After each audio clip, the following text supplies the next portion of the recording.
So fast forward until 2015. Marty has recently been reassigned and he's the CEO of the Adventist Hospital in Haiti. So Marty is in Haiti.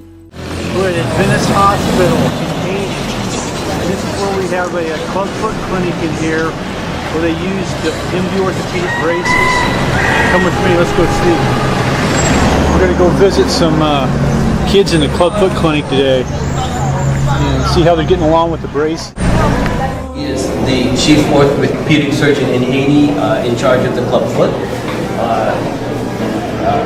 Thanks to John, we have the brace.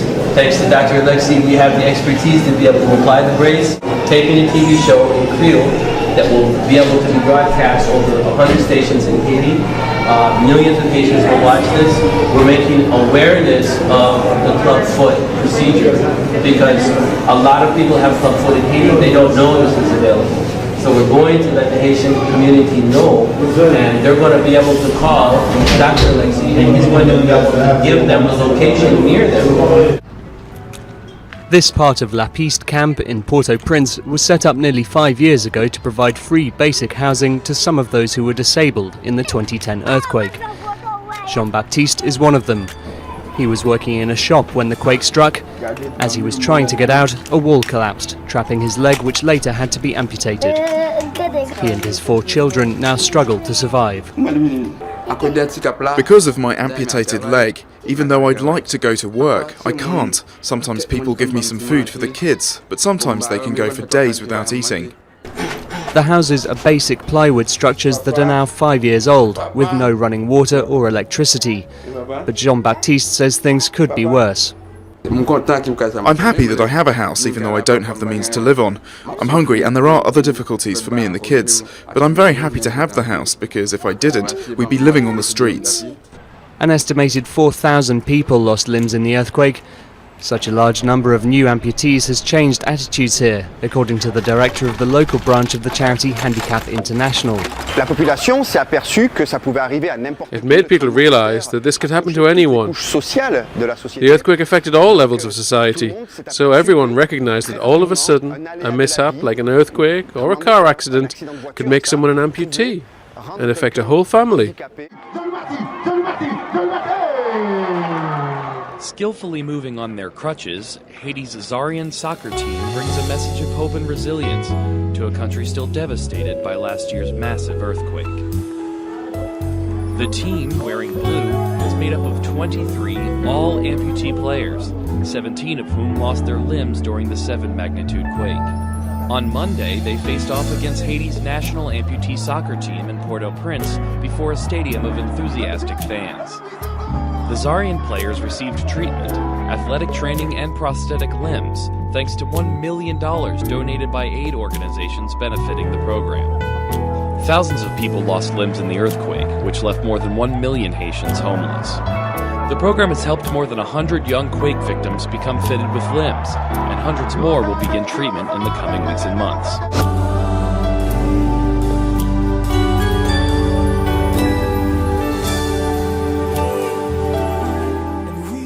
All of these years we've been trying to expose the young people in my program to service, meeting needs. He's in Haiti. The earthquake of 2010 in Haiti, we all know the story. Devastated Haiti. Very first on the ground, arriving the day after the earthquake struck and tore Haiti's capital, Port-au-Prince, apart. The scenes that greeted us on arrival and the events of the following days and weeks were heartbreaking. This is where people have come to sleep. They say they're afraid to go back into their houses. They think something else might happen. And as you move around Port-au-Prince, there's almost no rebuilding going on either. Companies like the Florida-based Ashbrit Incorporated are waiting and lobbying for the massive construction contracts that will inevitably be handed out by the Haitian government.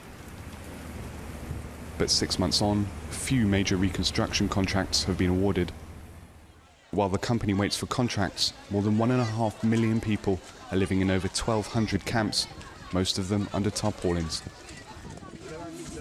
We've visited dozens of camps like these in the last 6 months, and we've spoken to hundreds of people living in them. Everywhere you go, the anger is the same. It's been 6 months now since the earthquake hit. Tell us about how bad is the situation now? Situation vient compliquée là pour nous, les pire pour nous avant la pluie à cogner là. Do you think the politicians, do you think the NGOs, do you think they really understand what kind of situation you're living in now? ONG ainsi que le gouvernement, li connaît situation, si on veut débloquer situation pour alléger souffrance peuple là, yo capable faire. When the earthquake struck, the world was stunned by the pictures of Haiti's collapsed presidential palace. We were in this very square just 24 hours after the earthquake hit. Back then, none of these shelters were here, just thousands of terrified people huddled together to try to get through the night. 6 months on, many things have changed about the way this place looks, but there's one aspect of life that remains the same. L'ennui bagay yo di, m'pa jam dormi.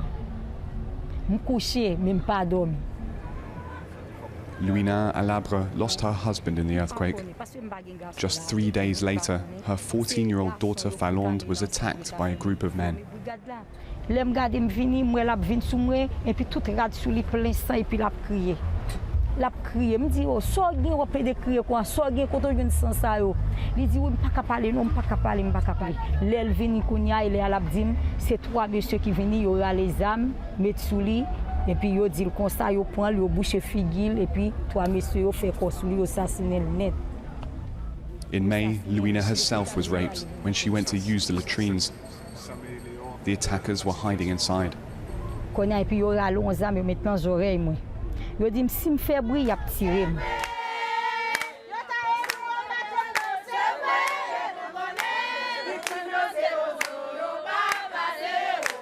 While there have been no thorough surveys and no official statistics, those working with rape survivors say that assaults in the camps are on the rise. Here, at a legal office in downtown Port-au-Prince, at least 6 different Haitian women's groups meet to work out ways to protect women in the camps and provide support for survivors, many of whom come here for emergency medical and psychological care. Même pas aucun ONG qui campe dans situation de violence sous femme yo. Pas connaît même pas aucun qui campe sur violence. Ni qui pour chercher un gens qui pour éviter ou bien qui pour chercher une structure au gouvernement qui pour aider nous diminuer taux de violence au jour le jour violence vient plus. The leaders of at least one of the organizations, Favelec, told us they've not received any assistance from international NGOs. And the rebuilding process from that time to now, we know that a lot of charity and a lot of aid has been thrown at Haiti, but a lot of people have pulled back from giving to Haiti as well. The bottom line is this: there is a need that exists. Marty is there providing prosthetic limbs. His hospital is one of the only places where people earthquake victims who lost limbs in the earthquakes could get prosthetic limbs. These people were working, breadwinners of their family members before the earthquake, and after the earthquake they've lost a limb and now they can't provide for themselves. Devastated. Over 10,000 people have lost limbs in the earthquake of Haiti. And Marty's program, prosthetic limb program, is on the verge of going away because it's a very expensive program to operate and the funds just are not there. Marty's hospital, the Adventist hospital in Haiti that Marty runs, is in a desperate need for medical supplies, all types of medical supplies. I thought before we left that maybe we should put together some little kits of healthcare stuff. We're actually here to investigate maternal health. I thought while we are visiting some of the healthcare centres that we might take some of the essentials that in Australia we take for granted, things like paracetamol, antiseptic wipes, soap, thermometers, band-aids. Again, so many infections are caused by lack of care, antiseptic wipes and band-aids. Simple. Here it's not so common. So I'm going to put together a few bags. So we are putting together a trip where I will be taking I'm collecting donations between now and July 1st through the 6th, where I'll be going over there. Medical supplies, contributions to add to his staff of specialists. He doesn't have the funds to hire and maintain the specialists that he needs. It's my honor to be able to come and meet this gentleman who works every day with the babies, and I thank God that he is here to help his countrymen and all the children that he serves. Haiti's resources were overwhelmed by the influx of new amputees after the earthquake, and there's still a great need for prosthetic limb technicians and other experts. James is learning the skills needed to help amputees walk again. He himself lost a leg in the quake, but can now walk unassisted thanks to a prosthesis, and hopes to qualify as a technician in early 2015.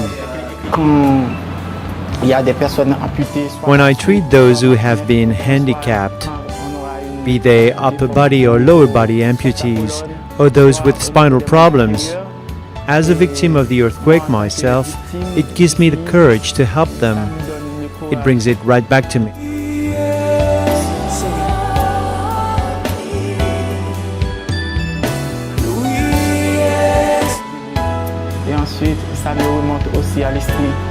When the quake happened, there were only around a dozen trained amputee specialists in the country. If these students pass their exams, they'll be helping to make Haiti less dependent on outside expertise for those still affected by the events of January 2010.